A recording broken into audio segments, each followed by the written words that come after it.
شروع کرتا ہوں اللہ کے نام سے جو بڑا مہربان نہایت رحم کرنے والا ہے۔ السلام علیکم دوستو، welcome on S G A stories.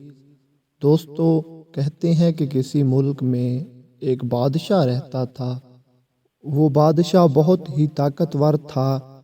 اس وقت کے بڑے بڑے بادشاہ اس کے رعب اور دبدبے سے کانپا کرتے تھے، لیکن اس بادشاہ میں ایک خامی تھی کہ وہ بادشاہ نامرد تھا۔ اس کی ایک خوبصورت لڑکی سے شادی ہوئی۔ وہ لڑکی اور اس کے گھر والے بھی بہت خوش تھے کہ وقت کے بادشاہ سے شادی ہو رہی ہے، لیکن جب اس لڑکی کو پتہ چلا کہ اس کا شوہر نامرد ہے تو وہ بیچاری بہت پریشان ہوئی۔ اس نے تو ایسا کچھ سوچا بھی نہیں تھا۔ وہ کچھ عرصہ تو اس بادشاہ کے ساتھ رہی، لیکن جب وہ لڑکی جنسی طور پر تسکین حاصل نہ کر سکی تو اس نے ایک سازش رچی۔ وہ اس بادشاہ کے وزیر سے ملی اور اس کو پیسوں کا لالچ دے کر اپنا وفادار بنا لیا۔ پھر وہ جا کر شاہی حکیم سے ملی اور اس کو بھی پیسوں کا لالچ دیا، لیکن شاہی حکیم نہ مانا۔ پھر اس نے جا کر وزیر کو بتایا کہ حکیم نہیں مان رہا، تو وزیر نے حکیم پر طاقت کا استعمال کیا اور بالآخر مجبور ہو کر حکیم بھی ان کی بات ماننے کو راضی ہو گیا۔ انہوں نے حکیم کو کہا کہ آپ بادشاہ کو کوئی ایسی دوائی دو جس سے بادشاہ بیمار ہو جائے اور اپنے بستر سے اٹھ بھی نہ سکے۔ حکیم بیچارہ کیا کرتا؟ وزیر کے ڈر سے اس نے حامی بھر لی اور اس نے بادشاہ کے کھانے میں ایسی دوا ملا دی جس کے زیر اثر بادشاہ دن بدن کمزور ہوتا چلا گیا، اور ایک وقت آیا کہ بادشاہ اپنے بستر سے جا لگا۔ اب سب کچھ اس بادشاہ کا وزیر چلا رہا تھا، اور جس طرح وہ لڑکی کہتی وہ وزیر بالکل ویسا ہی کرتا۔ اب وہ لڑکی یہ کرتی کہ اس علاقے کے نوجوان لوگوں کو اپنے گھر کھانے کی دعوت دیتی۔ جیسے ہی وہ کھانے کو آتے، شاہی حکیم شہزادی کے کہنے پر ان کے کھانے میں ایسی دوائی ملا دیتا جس سے وہ ہم بستری کرنے پر مائل ہو جاتے، اور شہزادی اپنی ایک کنیز کو بھیجتی اور وہ جا کر اس نوجوان کو ورغلاتی، اور وہ نوجوان آسانی سے دوائی کے زیر اثر ہم بستری کرنے کے لیے تیار ہو جاتا تھا۔ پھر اس کو ایک کمرے میں لے جایا جاتا جہاں شہزادی اور اس کی 30 کنیزیں پوری رات اس کے ساتھ ہم بستری کرتیں، اور صبح ہوتے ہی اس کو دوبارہ شہر جا کر چھوڑ دیا جاتا۔ یہ سلسلہ یوں ہی چلتا رہا۔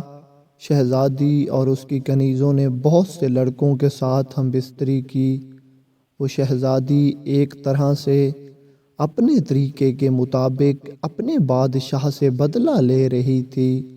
اب اس علاقے میں یہ بات مشہور ہو گئی تھی کہ شہزادی جوانوں کو بلا کر اس طرح کی حرکتیں کرتی ہے، تو اس علاقے کے نوجوان اپنے بزرگوں کے شرم و حیا کی وجہ سے اب محل میں کھانے کی دعوت پر جانے سے انکار کرنے لگے۔ ایک دن ایک نوجوان جو کسی اور علاقے کا تھا کہیں سفر پہ جا رہا تھا کہ اس کو اسی علاقے میں رات آ گئی۔ اب وہ رات رہنے کے لیے کسی جگہ کی تلاش میں تھا۔ دوسری جانب شہزادی کے بھیجے ہوئے سپاہی بھی رات کو گشت کرتے اور کوئی نہ کوئی نوجوان تلاش کرتے جو ان کے ساتھ محل میں کھانے کے لیے جائے۔ اچانک سپاہیوں کو وہ نوجوان نظر آیا۔ وہ سپاہی اس نوجوان کے پاس آئے تو نوجوان ان سے پوچھتا ہے کہ یہاں کوئی رات گزارنے کے لیے اچھی سرائے ہے؟ وہ سپاہی تو پہلے بھی کسی جوان کی تلاش میں تھے، تو انہوں نے کہا سرائے ہے، آپ ہمارے ساتھ چلو۔ وہ جوان ان سپاہیوں کے ساتھ محل میں چلا گیا۔ اس نوجوان کو کھانا پیش کیا گیا اور حسب روایت اس میں دوائی بھی ملائی گئی۔ جب کھانا کھا کر فارغ ہو گیا تو نوجوان کو بھی کچھ عجیب محسوس ہونے لگا۔ دوائیاں اپنا اثر کر رہی تھیں۔ ابھی تھوڑی دیر ہی گزری تھی کہ ایک کنیز اس نوجوان کے پاس آئی اور اسے ورغلانے لگی، لیکن وہ اللہ کا بندہ بھی اپنے ایمان کا پکا تھا۔ اس نے صاف انکار کر دیا کہ میں یہ نہیں کر سکتا۔ اس کنیز نے جا کر شہزادی کو ساری بات بتائی تو شہزادی نے کہا میں اس سے خود ملنا چاہتی ہوں، بھلا کوئی اتنی خوبصورت کنیز کے ساتھ ہم بستری کرنے سے کیوں کر انکار کر سکتا ہے؟ شہزادی اس نوجوان سے ملتی ہے اور اس سے کہتی ہے تم اپنے میزبانوں کی بات کیوں نہیں مان رہے؟ اس نوجوان جس پر دوائیاں اپنا اثر کرتی جا رہی تھی کہنے لگا میں تو اپنے میزبانوں کی بات مانتا ہوں۔ تو اس شہزادی نے کہا کہ ابھی تمہارے پاس ایک کنیز آئی تھی تو تو نے اسے کیوں انکار کر دیا؟ جب اس نوجوان نے یہ سنا تو اس کی سمجھ میں آ گیا کہ شہزادی بھی اس کام میں ملوث ہے۔ تو اس نوجوان نے کہا کہ میں اپنے میزبانوں کی بات تو مان لوں گا اگر میرے میزبان بھی میری ایک بات مان جائیں۔